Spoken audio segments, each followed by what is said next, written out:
నమస్తే, welcome to our channel. నేను సిరి. జగన్ గారు ఢిల్లీ వెళ్ళనున్నారు. అయితే ఎందుకు వెళ్తున్నారు, ఎవరినెవరిని కలబోతున్నారు, ఈ అంశాన్ని చర్చించడానికి మనతో పాటు ఉన్నారు ప్రముఖ senior journalist, political analyst CS Rao గారు. నమస్కారం సార్. సార్, ఇప్పుడు చూస్తున్నట్టయితే ఏపీ సీఎం జగన్మోహన్ రెడ్డి గారు సడన్గా ఢిల్లీ టూర్ వెళ్తున్నారు. అక్కడ ఎవరెవరిని కలవబోతున్నారు, అసలు ఈ ఢిల్లీ టూర్ వెనకాల ప్లాన్ ఏంటి? ఒకటేంటంటే జగన్మోహన్ రెడ్డిని ఢిల్లీకి రమ్మని చెప్పి కేంద్రంలో ఉండేటువంటి బీజేపీ పెద్దలే ఇన్ఫర్మేషన్ ఇచ్చారు. ఆ మేరకు ఆదేశం జారీ చేయడంతో ఇమీడియట్గా జగన్మోహన్ రెడ్డి ఢిల్లీ వెళ్తున్నారు అనేది ఇప్పుడు లేటెస్ట్ న్యూస్.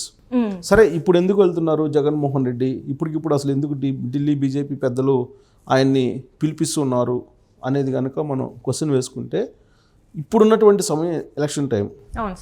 ఈ ఎలక్షన్ టైం కాబట్టి ఎలక్షన్ టైంలో బాగా బిజీగా ఉన్నటువంటి జగన్మోహన్ రెడ్డిని సడన్గా పిలుస్తున్నారంటే ఎలక్షన్ కోసం, ఎలక్షన్ వ్యూహాల కోసం పిలుస్తున్నారా, లేదంటే రాజ్యసభకు సంబంధించినటువంటి నోటిఫికేషన్ ఆల్రెడీ షెడ్యూల్ ఇచ్చారు, నోటిఫికేషన్ కూడా ఇవ్వబోతున్నారు. సో ఫిబ్రవరిలో ఎలక్షన్స్ ఉన్నాయి.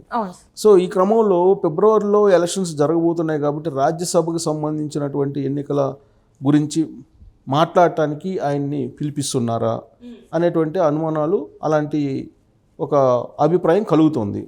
దానికి కారణం ఏంటంటే, గతంలో జరిగినటువంటి పరిణామాలు తీసుకుంటే, గతంలో కూడా రాజ్యసభ ఎన్నికల సందర్భంగా జగన్మోహన్ రెడ్డిని ఢిల్లీ పిలిపించారు. ఢిల్లీ పిలిపించిన తర్వాత పరిమళ నత్వాని, రిలయన్స్కి సంబంధించినటువంటి సంస్థలో కీలకమైనటువంటి ఉద్యోగి, ప్లస్ ముఖేష్ అంబానీకి అత్యంత ఆప్తుడిగా ఉన్నటువంటి, సన్నిహితంగా ఉన్నటువంటి పరిమళ నత్వాన్ని తాడేపల్లి క్యాంప్ ఆఫీస్కి వచ్చి, అటు ముఖేష్ అంబానీ అలాగే పరిమళ నత్వాని ఇద్దరు వచ్చి జగన్మోహన్ రెడ్డిని కలవటం, ఆ తర్వాత వైఎస్ఆర్ కాంగ్రెస్ పార్టీ తరఫు నుంచి రాజ్యసభగా ఆయన ఎంపిక కావటం, ఎంపీగా, ఇవన్నీ కూడా చూసాం. సో ఇప్పుడు రాజ్యసభ ఎన్నికల షెడ్యూల్ విడుదలైంది కాబట్టి, సో ఈ ఎన్నికల్లో 3 రాజ్యసభ సభ్యులకి అవకాశం ఉంది. ఈ 3 రాజ్యసభ సభ్యులు ఎన్నుకోవడానికి బలం ఉంది వైఎస్ఆర్ కాంగ్రెస్ పార్టీకి. ఒక్కొక్క రాజ్యసభ సభ్యుడిని ఎంపిక చేసుకోవడానికి 44 మంది కావాలి, ఇప్పుడు తగ్గినటువంటి సభ్యుల సంఖ్యను బట్టి. అంటే అనర్హత వేటేశారు గంటా శ్రీనివాసరావు మీద. సో 44 మంది ఎమ్మెల్యేలు ఉంటే కనుక ఒక రాజ్యసభ సభ్యుడు ఎంపిక అవుతారు. సో ఇప్పుడు బలాబలాలను కనుక చూస్తే, ప్రతిపక్షంలో ఉన్నటువంటి తెలుగుదేశం పార్టీకి 18 మందే ఉన్నారు. వాస్తవంగా 23 మంది గెలిచారు తెలుగుదేశం పార్టీకి. 23లో 4 వైఎస్ఆర్ కాంగ్రెస్ పార్టీకి వెళ్ళారు. కరణం బలరామకృష్ణమూర్తి, మద్దాల గిరి, వాసుపల్లి గణేష్, అలాగే వల్లభనేని వంశీ, ఈ 4 వైఎస్ఆర్ కాంగ్రెస్ పార్టీకి వెళ్ళారు. అఫీషియల్గా తెలుగుదేశం పార్టీ ఆంధ్రప్రదేశ్ అసెంబ్లీ బులెటిన్లో ఉన్నప్పటికీ కూడా వాళ్ళు వైఎస్ఆర్ కాంగ్రెస్ పార్టీకి ఓటేస్తారు. ఓటేసే అవకాశం ఉంది, ఎందుకంటే జగన్మోహన్ రెడ్డి పంచన వాళ్ళు 4 ఉన్నారు. ఇక గంటా శ్రీనివాసరావు దాదాపు 3 ఏళ్ల క్రితం ఆయన విశాఖ ఉక్కు పరిశ్రమని ప్రైవేటీకరణ చేస్తున్న సందర్భంగా దాన్ని అడ్డుకునే ప్రయత్నంలో భాగంగా ఆయన స్పీకర్ ఫార్మేట్లో రాజీనామా చేయడం జరిగింది.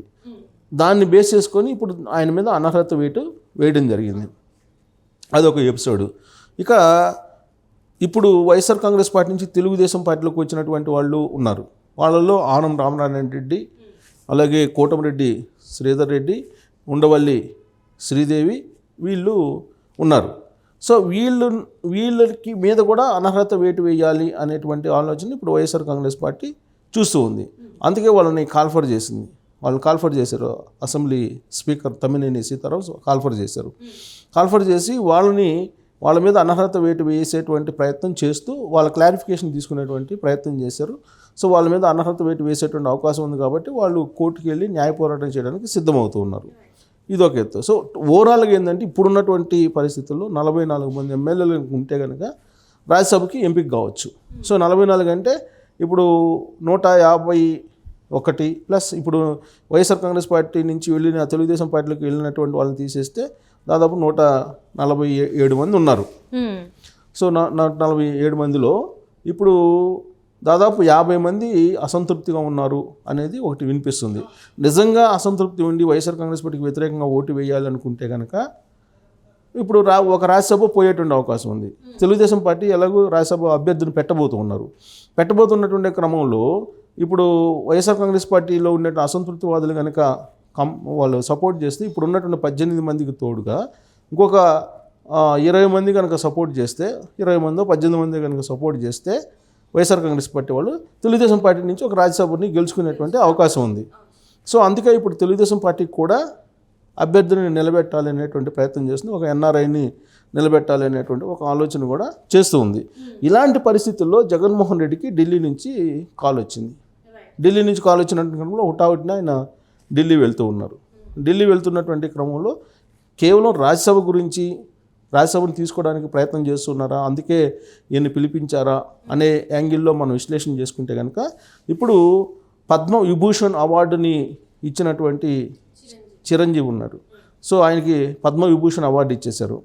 ఇప్పుడు ఆయన్ని రాజ్యసభ చేయాలి. రాజ్యసభ చేసి బీజేపీ వైపు ఆయన తిప్పుకుంటే కనుక రాబోయేటువంటి రోజుల్లో ఆంధ్రప్రదేశ్లో ఎంతో కొంత గెయిన్ కావచ్చు బీజేపీ అనేటువంటి యాంగిల్ ఒకటి.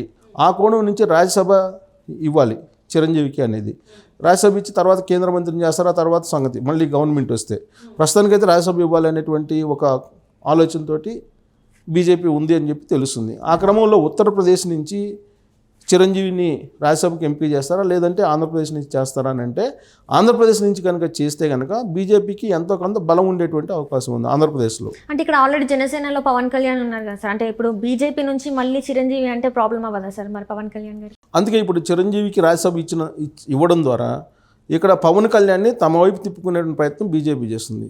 బీజేపీ టార్గెట్ ఏంటి?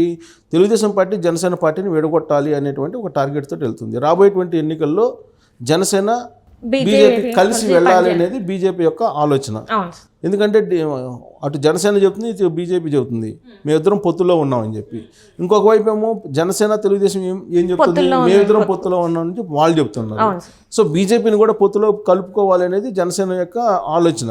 ఆ మేరకు ప్రయత్నం చేస్తున్నాడు పవన్ కళ్యాణ్, కానీ అది వర్కౌట్ కావట్లేదు. జగన్ కూడా బహిరంగానే ఒప్పుకున్నారు కదా సార్, బీజేపీతోని మాకు ఉంది పొత్తు ఉందని చెప్పేసి తన ఒక సభలో చెప్పడం జరిగింది కదా. ఇటీవల కాలంలో బీజేపీతో మేము కలిసి వెళ్తున్నాం, అంశాల వారీగా మేము మద్దతు ఇస్తున్నామని ఆయన చెప్తున్నారు. ఇప్పుడు షర్మిల కూడా అదే చెప్తుంది కదా. షర్మిల ఏం చెప్తుంది? మేము బీజేపీ తోటి దాసం అయ్యారు, వీళ్ళందరూ రాష్ట్ర ప్రయోజనాలను తాకట్టు పెట్టేసి బీజేపీ తోటి అందరూ కలిసి వెళ్తున్నారు. తెలుగుదేశం పార్టీ, వైసీపీ, జనసేన అందరూ బీజేపీ తోటి కలిసి వెళ్ళిపోతున్నారు, రాష్ట్రానికి అన్యాయం జరుగుతుందని ఆమె క్యాంపెయిన్ చేస్తుంది. సో ఆమె క్యాంపెయిన్ చేసిన పరిస్థితిలో కాంగ్రెస్ పార్టీ పుంజుకునేటువంటి అవకాశం ఉంది. సో కాంగ్రెస్ పార్టీ పుంజుకోవడం అనేది బీజేపీకి ఇష్టం లేదు, నష్టం జరుగుతుంది. ఎందుకంటే ఇష్టం లేదు, ఫస్ట్ నష్టం జరుగుతుంది, తర్వాత సంగతి కాంగ్రెస్ పార్టీ బలపడటం అనేది దేశంలో ఏ రాష్ట్రంలోనైనా కానీ బీజేపీకి ఇష్టం ఉండదు. సో ఆ కోణం నుంచి జగన్మోహన్ రెడ్డి ద్వారా ఆంధ్రప్రదేశ్ రాజకీయాలని మార్చేటువంటి ప్రయత్నంలో భాగంగా రమ్మన్నది కూడా ఎవరు? అమిత్ షా చాలా కీలకమైనటువంటి స్ట్రాటజిస్ట్ బీజేపీకి. కాబట్టి ప్యూర్గా ఎన్నికల గురించి, రాజ్యసభ ఎన్నికల గురించి రమ్మని ఉంటారు. సో కేవలం ఒక చిరంజీవి సీట్ గురించేనా సార్? అంటే ఇది ఇంత చూసుకుంటే ఇక్కడ నుంచి జగన్ వెళ్ళేది ఓన్లీ ఆ ఎంపీ సీట్ చిరంజీవి గారికి ఇవ్వాలి, ఆంధ్ర నుంచి అది నార్త్ నుంచి అనేది అక్కడ డిసైడ్ చేయడానికే పిలుస్తున్నారు అనుకోవాలా మనం? సో ఆల్మోస్ట్ రాజ్యసభ గురించి ఒకటి ఫస్ట్ ప్రయారిటీ. సెకండ్ ప్రయారిటీ ఏంటంటే లోక్సభ ఎన్నికలు ఉన్నాయి ఏప్రిల్లో ఉండేటువంటి అవకాశం ఉందని అంటున్నారు. సో ఏప్రిల్లో లోక్సభ ఎన్నికలు, అలాగే ఆంధ్రప్రదేశ్ అసెంబ్లీ ఎన్నికలు ఉన్నాయి. కాబట్టి ఇప్పుడు రాజ్యసభ కనుక ఆంధ్రప్రదేశ్ నుంచి వైఎస్ఆర్ కాంగ్రెస్ పార్టీ నుంచి ఒకటి ఇస్తే రాబోయేటువంటి రోజుల్లో ఎన్నికలకి సపోర్ట్ చేస్తాము అనేటువంటి ఒక మౌఖిక ఆదేశం ఇవ్వచ్చు, మౌఖిక మద్దతు ఇవ్వచ్చు అమిత్ షా. జగన్మోహన్ రెడ్డి కూడా అదే కోరుకుంటున్నారు, కేంద్రం నుంచి సపోర్ట్ ఉంటే మళ్ళీ గెలవచ్చు అనేది. ఆల్రెడీ 2019లో ఆయన గెలవడానికి కారణం కూడా కేంద్రం నుంచి బీజేపీ ఇచ్చినటువంటి మద్దతు ప్రధానమైనటువంటి కారణం అనేది ఆయనకి తెలుసు. సో కాబట్టి ఈసారి కూడా కేంద్రం నుంచి మద్దతు తీసుకునేటువంటి క్రమంలోనే ఒక రాజ్యసభను ఇచ్చేటువంటి అవకాశం కూడా ఉంది. సో ఒకవేళ కనుక ఆంధ్రప్రదేశ్ కోటాలో కనుక వైఎస్ఆర్ కాంగ్రెస్ పార్టీ తరఫు నుంచి రాజ్యసభకు కనుక చిరంజీవి ఎంపిక అయితే అప్పుడు ఖచ్చితంగా ఆంధ్రప్రదేశ్లో బీజేపీ ఎంతో కొంత బలపడేటువంటి అవకాశం ఉంది. ఇంకోటి ఏంటంటే అనివార్య పరిస్థితులు క్రియేట్ అవుతాయి కాబట్టి అప్పుడు పవన్ కళ్యాణ్ కూడా చిరంజీవితోటి కలిసి నడవాల్సినటువంటి సిచ్యువేషన్ ఏర్పడుతుంది. సో అల్టిమేట్గా తెలుగుదేశం పార్టీని ఒంటరి చేసేటువంటి ఒక ఆలోచన ఒకటి. రెండు, బీజేపీ ఇప్పుడేంది తెలుగుదేశం పార్టీ జనసేన కూటమిలో కలవాలనేటువంటి ఒక ఆలోచన చేస్తున్నటువంటి క్రమంలో ఇప్పుడు వాళ్ళ డిమాండ్ ఏంటి? 10 ఎంపీ స్థానాలు, 40 అసెంబ్లీ అనేది ఒకటి వినిపిస్తుంది.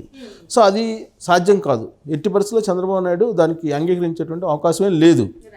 సో ఈ క్రమంలో పొత్తుల గురించి, లేదంటే రాబోయేటువంటి లోక్సభ అసెంబ్లీ ఎన్నికల గురించి, రాజ్యసభ ఎన్నికల గురించి, వీటి గురించి చర్చించడానికి మాత్రమే జగన్మోహన్ రెడ్డిని అమిత్ షా పిలిపించి ఉంటారు, అమిత్ షా ఆదేశం మేరకు అక్కడ వెళ్ళుంటారు Right. అనేది. ఈ 2 అంశాలు మినహా ఇప్పుడు 3వ అంశం అనేది ఉండదు. Right. ఏది ఆయన కేసులకు సంబంధించిన అంశం కానీ ఇవి ఉండేటువంటి అవకాశం లేదు. ఇన్ కేసుల గురించి ఏదైనా మాట్లాడాల్సి వస్తే ఢిల్లీ లిక్కర్ స్కామ్ ఏదైతే ఉందో దాని గురించి మాట్లాడేటువంటి అవకాశం ఉంది. ఎందుకంటే ఢిల్లీ లిక్కర్ స్కామ్ సంబంధించి ఆల్రెడీ ఈడీ సమన్లు ఆప్ నేతకి ఇవ్వడం జరిగింది, కేజ్రీవాల్కి, అలాగే ఇక్కడ కవితకి కూడా ఇవ్వడం జరిగింది. మాజీ సో కవితకు కూడా ఇవ్వడం జరిగింది. ఈ నేపథ్యంలో ఆ ఢిల్లీ లిక్కర్ స్కామ్ గురించి ఏదైనా మాట్లాడేదానికి అవకాశాలు ఉండేటువంటి అవకాశం. 3rd option. So 4th option ఏంటి, అసలు బీఆర్ఎస్ పార్టీ బీజేపీ 2 అలయన్స్ అనేది ఒకటి వినిపిస్తుంది. సో అది కూడా ఏమన్నా మాట్లాడే అవకాశం ఉందా?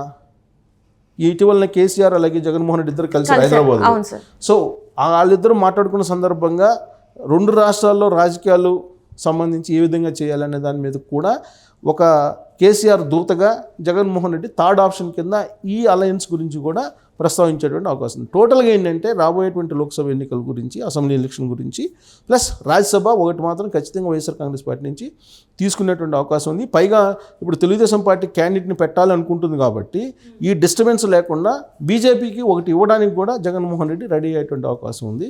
ఇంకొక వైపు తెలుగుదేశం పార్టీ కూడా ఇంకా బీజేపీ తరఫు నుంచి అభ్యర్థిని పెట్టినప్పుడు తెలుగుదేశం పార్టీ కూడా తన అభ్యర్థిని పెట్టకుండా సైలెంట్ అయ్యేటువంటి ఛాన్సెస్ ఉన్నాయి. సో కాబట్టి ఇన్ని అంశాలతోటి కూడినటువంటి ఢిల్లీ టూర్గా జగన్మోహన్ రెడ్డి మనం విశ్లేషణ చేసుకోవచ్చు.